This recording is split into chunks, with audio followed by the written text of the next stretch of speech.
Welcome to the brand new Draymond Green Show YouTube channel. Hit subscribe so you don't miss out on any of our content.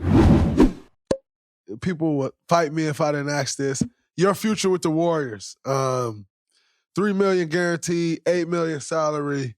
There's a bunch of things going around. Nobody know what the hell they're talking about.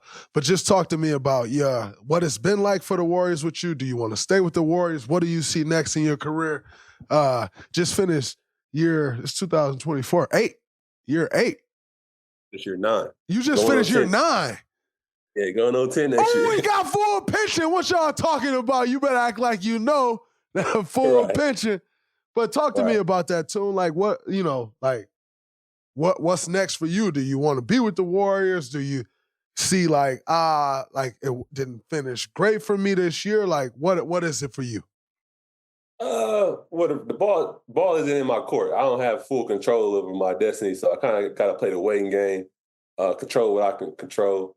Now, I've been here my whole career. I don't know nothing else. So you always want to finish what you started and be somewhere for the whole career. But I'm been in this business long enough. I know that's not realistic. So I'm preparing myself for whatever. My family's out here. The Bay's been great to me. They treat me like family. I grew up here, so I haven't really thought about too far. I'm trying to see what they're going to do first before I really, push the envelope, see what I want to do. Right now, I'm just focusing on my game.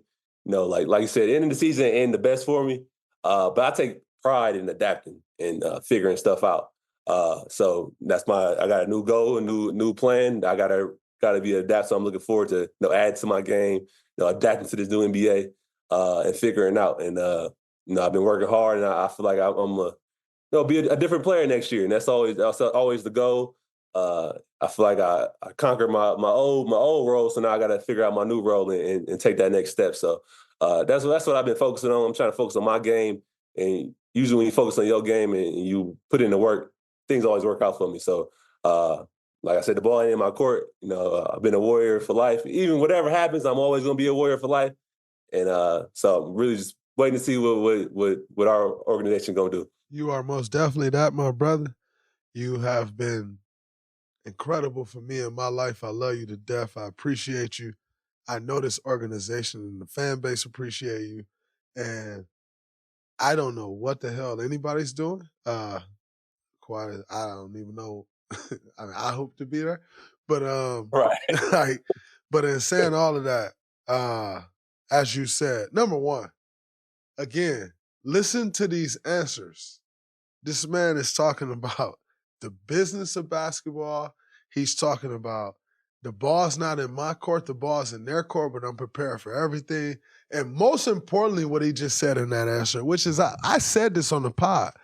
The most importantly, he just said, I'm adjusting to this new NBA because since 2022, the NBA actually changed a lot. And I don't know if the average person watching the NBA realizes the shift that has happened in the NBA. But these shifts happen every so often. And the last shift that happened was due to the way Steph Curry shot the ball and the way Klay Thompson shot the ball. That was the last shift in the NBA. That shift is now shifted. And in turn, you saw Loon not in the lineup sometimes, because it shifted. And what did he just say? I'm adjusting to this new NBA and I'm adding to my game so I'm prepared for that new NBA. Because most people can't adjust to the new NBA and then they out in a year, right? And so you listening to the most professional teammate I've ever had in my life. Not NBA, not college, not high school. Tell you the reason I ain't never late, right? Why is that? First day of my training camp, I'm on crutches. I pull up to practice like 10:30. It start at 11. I can't walk. I can't even get on the court. I'm not even rehabbing at the facility. I got to go somewhere else to rehab. And he come in sweating, locker room. You just now getting here? I'm like, yeah. I can't do nothing. Be here at 8:30 tomorrow. I'm like, all right. And ever since then, I've been there at 8:30 every day. I ain't never late just because he told me so. I guess that's the time I'm supposed to be here. He probably, I don't even know if he remember that, but I was on crutches. So I'm like, why you tripping? I can't even practice. I can't walk. I can't do anything. But hey, I'm going to be here at 8:30. Just sit here and watch. That's crazy. I've never heard this story, by the way. Y'all heard it here on the Draymond Green Show, presented to you by Hyper Ice and Kevon Looney. And I'm honored to hear that because over the last 2 years of my career, well, actually, I wasn't late at all this year. I was so embarrassed to be around our team last year when JP was still on the team that I came to everything. Like, I was probably late last season 20 times. And I just paid a fine because I was so embarrassed to, like, show my face in a time where it's like before everything started, that's when everybody like shooting the shit and like all the conversation. I was so embarrassed to show my face during those times that I would time everything up. Like if we're on the road, I time it up to like the minute I need to get there. And if the elevator took a little bit longer than it was supposed to, I'd be late. Or if I'm leaving my crib, which is like 7 to 8 minutes away from the facility, I time it up to the minute of where I need to arrive.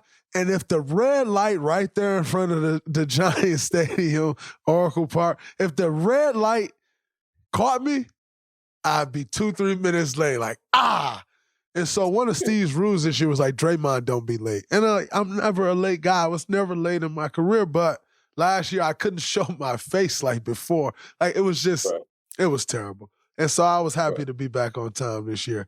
I'm also happy to hear that because, again, the impact that you make on a young guy, and I've talked about this too, some of these teams not having a vet.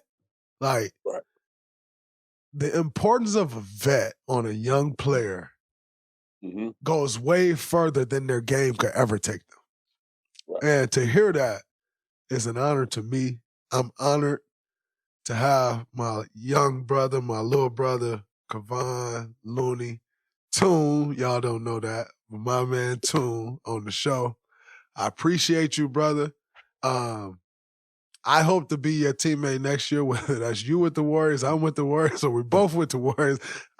You just never know how these things go. As Toon said, you just don't know. But nonetheless, whether I'm your teammate or not, I love you to death forever. I appreciate you. I am so proud of the career that you've had, 9 years in, and 2 or 3 hip surgeries in the first, 2 hip surgeries in the first year and a half of your career. Like, that's a death sentence. That's a bigger death sentence than the word tweener. When I was coming out, that was a death sentence. 2 hip surgeries is a death sentence. And 9 years later, you're still on the same team. You are the 5th most tenured player, maybe even less than that now because Dame left, in the NBA today. And to do that the way you've had to do it, I got nothing but respect for you. I got nothing but love for you. I appreciate you coming on the show. I'm going to continue drinking my Lobos down here in Cabo as I've been doing. But I love you to death. I appreciate you. Thank you, my brother. Appreciate it, man. My mom is super excited that I'm on the show. She said, when you going to get on this show? I said, I don't know. Waiting on the invite. So I know she's going to be watching it and saying she love you just as much, too. So Miss Victoria Looney, we love you to death. We sure love you. Pops, much love. Yeah. That's a wrap from this episode of the Draymond Green Show. I'm going to take a shot of my Lobos, and I'm going to continue to enjoy my vacation. But I love y'all. That's a wrap. Peace. We're this close to crowning an NBA champion. I like the Celtics, by the way, in 6. Jaylen Brown's going to be my MVP, and I love the Celtics in Game 1. But sign up, 90 seconds. Put in the code Colin, COLIN. DraftKings Sportsbook, an official sports betting partner of the NBA. If you're a new customer, bet $5. That's it. Just bet $5, and you'll get $150 instantly in bonus bets. The code Colin, COLIN, shows them that you're a new customer to get $150 in bonus bets only on DraftKings. The crown is yours. I'm leaning Celtics in 6, baby.